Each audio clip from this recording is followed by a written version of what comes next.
No, you're good. Because together we are stronger. Individually we are strong. Remember, every single phone counts. Hello, my friends. Welcome to On Point with Rachel Turgeman. I'm so glad you can join us tonight. My friends, fiscal year 2021 is almost over. Thank God. Unequivocally, we've all have had our trials and tribulations, especially this year, because of the horrific effects of the pandemic. On that note, are you ready to financially plan for a much better 2022? If so, listen to Armando Trabanco. Joining us tonight is this amazing individual that we love him so much.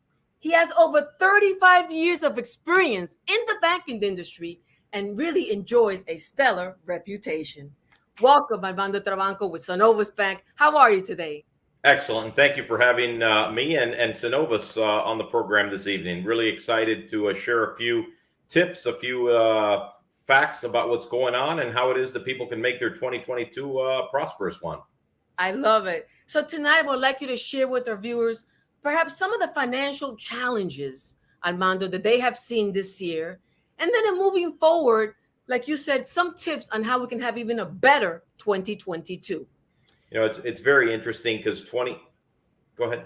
No, go ahead. I'm excited. 2020 was really a challenge for everyone. It was a time where folks were having to reinvent themselves, reinvent their business. 2021 really let them test and really implement their new models and really, take it to that next level. Now what we're seeing is a lot of folks that are having issues, and we'll talk a little bit about them in the as we move on. But really, the employment issue, the different programs that have been set there to help people, and is really creating a hindrance for business owners, and how it is that they work around them and really get to that next level. And so you know what, Armando, we have so much stress because of the pandemic, and then all these rules and regulations makes it even worse.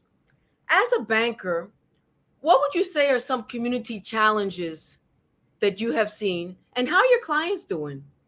The stress, and you talk about it, but the mental stress that people are under is huge. So there's a lot of overreaction. There's a lot of knee-jerk reaction. Folks really don't think clearly when they're under stress. And really, as this pandemic has gone on and all of these different things have gone on, people are starting to come down and really see where they are and what it is that they can and can't do. So some of the challenges that we've seen with business owners is really everything from closures to new mandates to restaurants were really hit the hardest with even being able to open their doors.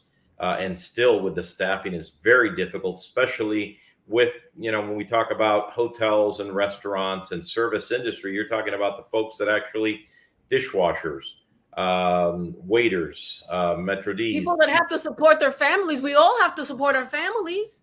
Yeah, and that's the biggest challenge, is having those folks and getting them back to work. And that's really the hardest thing that business owners have seen. Fortunately, we've had a lot of programs to help them. They've been able to weather the storm. And at the end of the day, they're coming out of it. So these folks that have taken these PPP loans and these idle loans have been able to reinvent themselves, reinvent their business. And notice I don't say pivot, because they didn't pivot. They didn't just make a small change. They made a whole new business model of what it is that they were doing and how they were going to do it and how it is that they're going to be successful. So it's very exciting time for these folks that made it through. Exactly. Thank God for that, right? Absolutely. So you mentioned the PPP loans, and also you have another loan, emergency, injury, disaster loans. Correct. Talk to our business owners right now directly. What happens if they have outstanding loans? What should they be doing right now? Well, the first thing, and especially with PPP loans gave them an 18-month extension, if you will, where they didn't have to make payments or anything of the sort. But by then, they should have applied for forgiveness or started making payments. One of the things that we saw a few months back when these loans started getting into the payment phase of the PPP loan is folks that said, wait a minute, I didn't realize I had to pay this back. And it's very important to understand this is a loan. It's not a grant. So what we are seeing now is folks that are applying for that forgiveness. And it's important that they apply for that forgiveness, whether they think they're going to be forgiven or not. Apply for forgiveness. If not, they need to start making payments, and that first payment is gonna be a big one for them, because it's the interest for the last 18 months, so that they can get on track. Fortunately, the folks that we've talked to have understood that. The ones that did not qualify for forgiveness are making payments, and the ones that are being applying for forgiveness are being forgiven. So we're really excited about that. But that was a big misunderstanding. Folks thought that they didn't need to do anything. They took the PPP loans and they were automatically going to be forgiven. And also they had to use a certain funds for payroll, correct? Like, I think it was like 60% or something. Yeah, that was the whole purpose of the payroll protection program is for payroll. And so the good thing is, whether you applied for forgiveness or not, if you are making payments now, apply for forgiveness anyway. Okay. What we are doing is, if you start making payments, doesn't mean that you're committed to the loan. It just means that you're going to be in a good standing with the SBA, and then you can apply for forgiveness. And if you are forgiven, those payments will be returned to the client. So it's important that they do that. We've had a lot of folks that say, you know what, I'm just going to go ahead and pay it. And that's good, but I want to make sure that they apply for forgiveness, because they did use the funds properly and they did have the ability to be forgiven. So why not? Exactly. Take advantage of that. Absolutely. And your emergency injury disaster loans, is that similar, the same way? Yes, and that is still ongoing. If you have folks that feel the need for those type of loans, those are 30-year loans at a very good rate. We're not seeing the volume that we had early on. The reality is that, as I said at the beginning, the individuals that are still in business have figured out a way to make their business viable. So those folks have already moved on. You still have a few that are teetering, but the majority of them have figured it out, have changed their models, have implemented that model, and are successful with it. Business owners, you got to love them. They're very resourceful. They really make things happen. They understand that they have families, not just theirs, but their associates and the people that work for them. They have a commitment to the community that they serve. So they find ways to make things happen. And that's the best part of my job. Excellent. So talking about business owners, as a banker that you are and an expert in your field, what should business owners be doing now to close out 2021 and start getting ready for 2022? Excellent. And that's something that we should all do, whether you're a business owner or not, is really looking back at 2021, see what worked, see what didn't work, reevaluate where you are as an organization or as an individual. It's important that you understand what your options are. Sit down with your CPA, sit down with your attorney, and obviously sit down with your banker and create a plan. If you're not creating that plan, you're definitely missing an opportunity to reevaluate where you are and what you can do. So what we're stressing to everyone is really to reevaluate their business, reevaluate what it is that they want to achieve in the next year, and position themselves for success. Like I said, I want to say a good 80 to 90% of businesses have reinvented themselves. And it's important that they as the markets reopen, as we start moving forward, that we reevaluate what it is that we're doing, the cost of that new initiative that they undertook, whether it was a restaurant that did only a takeout only or delivery only. Are they going to be opening that restaurant back up? At what capacity are they opening up? We're looking now at a business that was had a storefront, was doing very well, but went online with the pandemic, and now says, you know what, I really don't think I want to go back to having a storefront. And that's so it worked. It worked. That's okay if everything stays as it is, but you have to evaluate if your clients want to come out, because if everything's shut down and you're going internet only, that's fine. But as things open up, people are going to want to get back to going to stores and having that human contact. So maybe it's at a smaller scale, but it's something to reevaluate and really see what it is that your clients want you to do. Exactly. And talking about failure, at some point, I think we tried different things. I don't think we should be afraid to try different things, because if we fail, then we know it doesn't work. But if we try something and we don't fail, then we know that it does work, and we can learn from our experiences if we fail. Does that kind of make sense? you Yeah, know? to me, there is no such thing as failure. There's only, things that we tried and things that didn't work. But failure is final, and that's not where we're at as human Absolutely. beings and really as people. So, it's being honest with ourselves, and I think that's where people get in trouble when they try something, it doesn't work, and then they stick to it too long, and Right. that's where they get into problems. But if you try something, it doesn't work, and you reevaluate, change directions, pivot, if you will, or reinvent yourself, then you know what, it's just an experience that you had, and it's going to lead you to much better and more profitable things. Excellent. As a banker, we saw what happened in 2020 with the pandemic. What do you have to say about maybe opening up, maybe in Synovus Bank, an emergency fund? Because a lot of these businesses didn't have an emergency fund that would last maybe 3 to 6 months to pay your operating expenses, to pay the payroll. What do you have to say to all our viewers that are business owners, or even people that are not business owners that would like to open up accounts, perhaps at Synovus Bank, the bank of here? How important is it to have an emergency fund, Armando?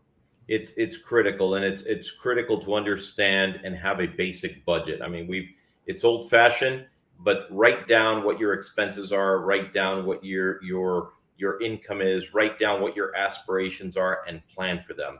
One of the things that we do at Synovus Bank, and I'm extremely proud of it, is every client that opens an account, we do what we call an FNA, a financial needs analysis. And basically, Good. what it is we're going to ask you questions to make sure they're thought-provoking questions for you to think about where you are today, where you're going to be tomorrow, and where you want to end up. I And love it. so I think we need to do that accordingly. If your bank is not doing that and just you ask for a checking account and they open a checking account, it's a disservice to you. We're not going to do that. We want to understand how it is you're going to use these proceeds. Is there going to be a surplus of funds? What you're going to do with that surplus, and how it is that you can invest for your future. I love it. There's something called profitability metrics. So that's our salaries, and then our expenses, and then the middle is what our profit is. And you, as a banker, and I know that you do this all the time. As a matter of fact, I have some friends already that have opened accounts at Synovus Bank, the bank of here, and they love your customer service.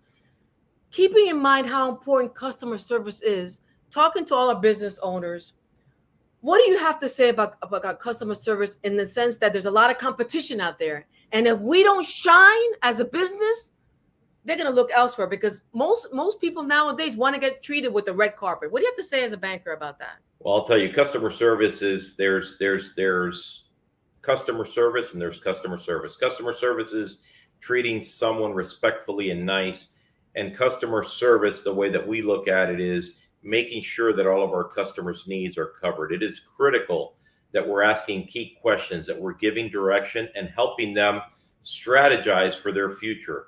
That's really what it's all about. It's really about, serving that client to the best of our ability. It's not just about being nice. It's not just about being respectful. That's part of it. But you have to have a relationship, and that's what I'm so proud of Synovus, and what we strive for. We want to make sure that we know our clients. We want to make sure that we're a part of their financial future. If they're starting at the baseline, we got to get them to that next level, to private wealth. If they're in private wealth, we want to get them to trust. If they're in trust, we want to get them to the family program that we have. And it's really about helping them achieve that and being a part of their financial future. And actually also steering them in the investment area. Sometimes, people are very afraid to invest, but if you think of it in long terms, right, the money will end up growing up again. So you might have a crash in the stock market, but little by little, it might be growing up. Let's hear your thoughts about that. Well, firstly, I'm not an investment professional. I am a banker. I'm not licensed in any way. So basically, I have partners that I refer to. And the goal here is looking at all of the products. When we talk about investments, it's not That's it. necessarily stocks and bonds and day trading. That's not what we're about. It's about the long-term strategy in Excellent. investments and in banking, because you have to have liquidity.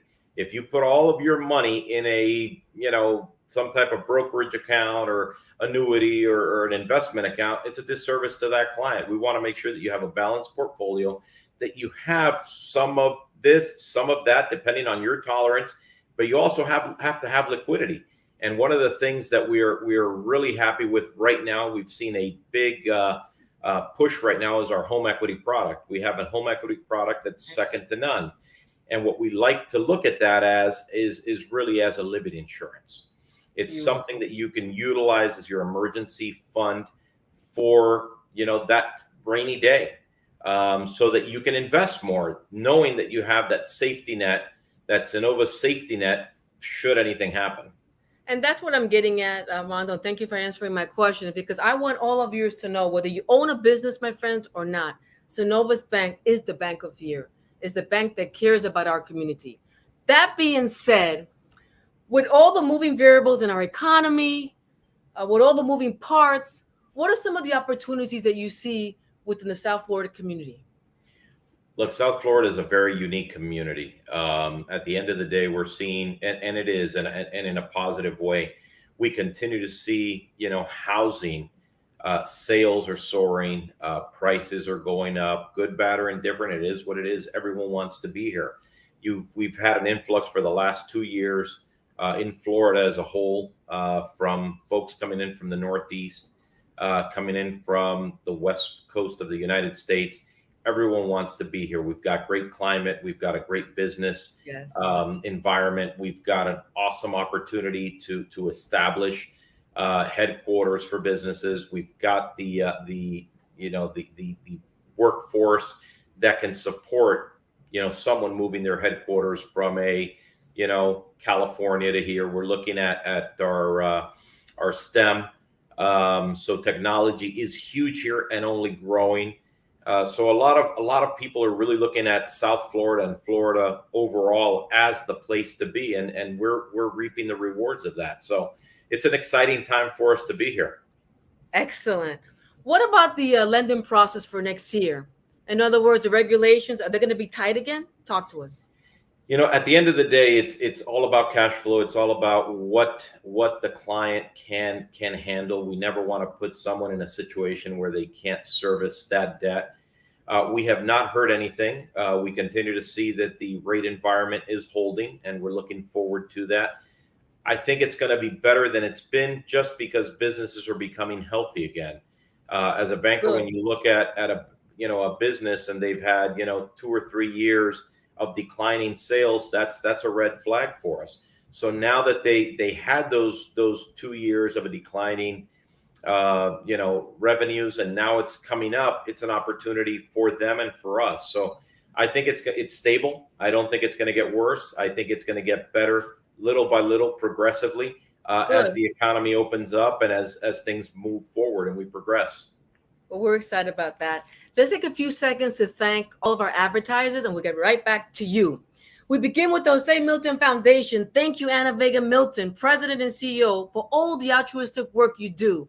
Thank you for building the new Jose Milton Memorial Hospital, Jackson Memorial Hospital West, for your amazing work with the Red Cross, scholarships for our youth, and the list goes on.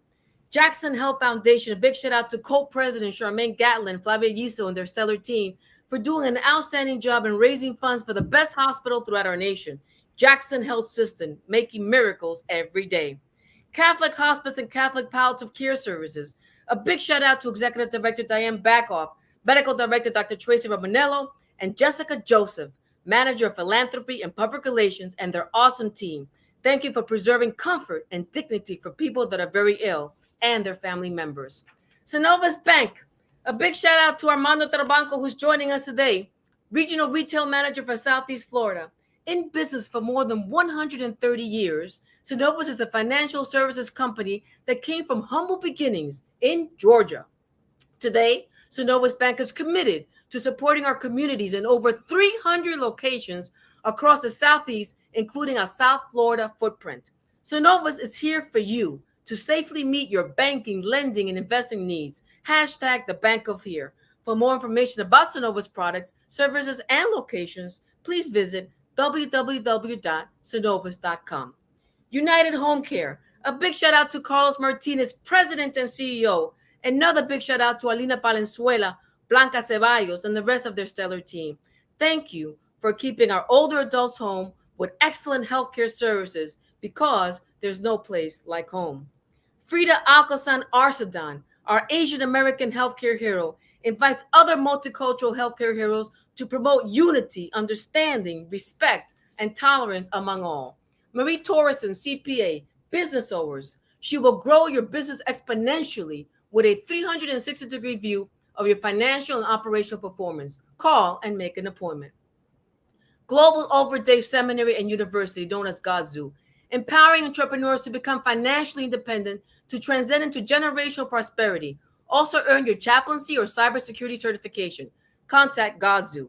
Meet Alyssa Billiard, your corporate and personal psychologist and psychotherapist, to solve your business and personal hurdles. Give her a call and effectuate positive change. Jewish University System.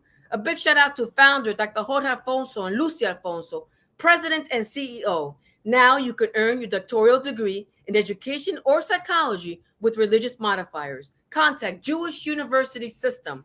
Metro Mommy Agency for all of your pregnancy support before, during, and after. Call Metro Mommy Agency. They provide childbirth education, labor support, doulas, breastfeeding support, night nurses, and the list goes on. With Metro Mommy Agency, you can birth better and begin parenting with confidence. Light of the World Clinic. Thank you, Elaine Maselli Vasquez, brainchild of the Light of the World Clinic, for providing free healthcare services to economically disadvantaged families in Broward County, Florida. Again, a special thank you to all our VIP advertisers. All of your services are beyond magnificent. Armando, it is no secret that shortages of employees is nationwide. This is truly horrible. There's so many jobs available and employers cannot fill them in. What would you say about Synovus Bank? Do you feel that Synovus Bank has been affected by employee shortages? Talk to us. We all are affected by it. We're having that very same challenge. We're just blessed that we have a mature staff that knows a lot of folks in the community. We've been able to hire staff. And as far as entry level, which usually was a very easy position to fill, we're having the hardest point. So clerks, Really? tellers, things of that nature. We are open to them. If you're looking for a job, we definitely have opportunities for both full-time and part-time. And at the end of the day, it's something that's ongoing. I think it's cultural. And my biggest concern is that as this pandemic goes forward, people get, like I tell people, savings and work ethic, those are habits. Those are things that you learn early on. You don't start saving when you're making $1 million a year. You start saving when you least can for that rainy Talk to day. all the millennials that are also watching us now, Armando. Absolutely. Save. Put your money in Synovus Bank. Go ahead. I'm sorry. And work is also work is a habit. So you have to work and grow within whatever it is that you're doing. And so we've created this environment where we're rewarding people for not working. And that's really where the biggest challenge, and it's very concerning. I think the pendulum swings. I'm an optimist. I'm the eternal optimist. I think this will change. But I think it's, we're in the middle of the storm right now as far as, hiring employees. So one of the things that I want to urge, and maybe it's not us, not our generation, but our kids, we need to talk to them, help them understand how it is that you get to that level, and how it is that you create success, how you make the money to earn a house and buy a house. And it's really through sacrifice. And you don't start, in the C-suite. You start as a teller. When I look at, how I started in banking, I was not, in the C-suite. I was not an executive. I started from the ground up, and you work your way understanding that the harder you work, the luckier you get, and the more promotions you get. And lo and behold, you get to a position where you can have a team and direct an organization within this community. But you get that opportunity, and it's really earned. And so you have to earn that. And that's really where we are and where we have to get back. I love what you're saying. And I want to make sure that our viewers, really hone in on this point that you're making so well, Armando. A lot of people get positions in the community or in jobs, corporate America, public America, non-for-profit, so on and so forth. But they're waiting to see what the business can do for them. And I think what you're trying to say, and I want to hone in this point that you are saying, is that we, as employees, I mean, obviously I'm self-employed, but before I was a top performer. I wasn't worried what my employer could do for me. I'm worried what I can do for them. Because if I do a fantastic job for them, in your case, Synovus Bank, the bank of fear, then you're going to automatically promote me. And a lot of millennials need to understand this. Work hard. Work hard. Go work for Synovus Bank. Work hard, perform hard, and then you get all these rewards. Yeah, when I look at these things, I look at some of our top producers. They're individuals that started from the bottom up. I am extremely proud of a few of them, and I'm not going to name them, but they know who I'm talking about. But they're individuals that really took their career from the bottom up, and right now are performing at the top level in the company, not in Dade County, not in Florida, but in the company. And they're individuals that have sacrificed, have made the commitment to really take it to that next level. And they're an example. And this is not, some people, and I hear them say, well, that doesn't happen today. Yes, it does. It does happen today. Growth, promotions still happen today. And it's one of those things that as an organization, we want to make sure that we can grow our own, just because we need to make sure that we have individuals that understand the culture, that live the culture, and that can give that culture forward to the next generation and to our clients, which are the most important people that we deal with. At the end of the day, without our clients, we cannot be successful. We depend on our clients, serving our communities to be successful. And so, I tell people, please go onto our website, look for opportunities. If you're looking for a future, if you're looking for an opportunity, we're here. We do have entry-level positions, and we'd love to talk to you. I love it. Armando, what message would you like to give our viewers, especially the youngsters, when it comes to spending as a banker? Values and, like you said, the goals, intentional spending. Do you feel that, a lot of millennials, and I tell this because I have a little one who she's doing very well. She's working in Israel. She's working for a startup company. She's a regional social media content manager. But I said to her, don't go for the $150 purse sometimes. You don't need it, better a little bit later. As a banker, what would you like to say? In the same way you can always think about business owners, sometimes spending too much money where they don't need it, but they need to save it more for that emergency fund that we're talking about. What do you think about that? One of the things that we do as an organization is Here Matters, and Here Matters is the program where we give back to the community. Right now, we are holding financial literacy seminars for youngsters to understand how money works. And in life, either you're working for money or your money is working for you. It's really distinguishing between wants and needs. It's funny. And when my kids were young, they used to say, I need this. And I would say, well, do you really need it or do you want it? Needs are things that you can't live without. So most of the things that we are yearning for are really wants, not needs. And it's really understanding that differentiation, understanding how it is that you can save for something you want, but you don't want to indebt yourself for something you want. And I think once you learn those simple principles, your financial future will look bright. Now, on the contrast, if you start borrowing for your wants and all of a sudden you're underwater, you're looking for a tidal wave of trouble. And unfortunately, that's what we are seeing a lot about with social media and the latest phones and the latest shoes and fashion. And all of a sudden you have young adults that are getting themselves into serious financial problems, and they really have nothing to show for it. And that's the saddest part. And that's why we have these financial literacy seminars, and my managers take great pride in participating in them, because what we're doing is we're really trying to help our economy. Because when we do that, we're creating opportunities, we're creating jobs, we're creating new homeowners, we're creating new business owners.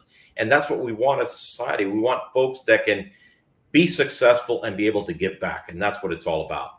I love it. You have some kind of quote. I think I've heard you say it at the different chamber meetings that I've seen you at. Something about building the communities so that you can build your bank. Could you expand on that? Yeah, early on, and this is something that I learned very early on is as a community banker, we have to build our community to build our bank. if we're deteriorating, working in a deteriorating community, there's no way your bank is going to be successful. So when you come into a community as a community banker, it is important that we build that community so we can build the bank. We get nothing by having a community that's not successful, a community that's hurting. So we've got to roll up our sleeves, get in there, see how we can make it better, and really be an active participant in the success of that community. That's what we do. I love it. So I want to congratulate you for your Here Matters program, taking care of our community through education, literacy, wellness, basic needs. I want to thank you. Candidly speaking, Armando, where do you see Synovus Bank in the future here in the South Florida market? Talk to us. Synovus is relatively new in the South Florida market, but it's been a very positive relationship with this community. We are blessed to be a part of this great organization, and I just see us growing and thriving, not just not just staying here, but really thriving and growing in this community. It's really, as we continue to be known in this community, our successes are greater, and that's really what we'll continue to strive for. And we've been around for 130 plus years. We're going to continue to be around, and the only way you do that is by growing. You don't stay stagnant. I love it. Well, unfortunately, Armando, we're running out of time. We want to thank you so much for joining us tonight, giving us some good tips on how we can have a better 2022. You truly are the bank of here. You're helping our diverse communities. You're giving us great tips. You give concierge service. People can call your offices, and people just go out of their way to say, okay, you need a checking account, whatever. Let's give you a financial analysis. Let's plan long-term goals. Synovus is truly the bank of here. Congratulations on that. Is there a last-minute message you would like to leave all our viewers with tonight? Remember, it's all about relationships. Whether you're a member of the Synovus family or not, reach out to one of our bankers, get to know them, call us, look us up. We'd love to have that meeting. We'd love to have that conversation and see how we can make your financial future brighter in 2022. Thank you so much, Armando. We look forward to having you back on Point Racial Tournament next year. Keep up the fantastic work. We love you. Thank you. Pleasure. And to all of you, thank you so much for tuning in on Point Racial Tournament. Please subscribe to my YouTube channel on Point Racial Tournament. Please share this interview with your family and friends. Let's make 2022 the best year ever. Keeping informed and staying connected allows all of us to make the right decisions. God bless you all. Stay healthy and safe. Bye-bye for now. No, you're good.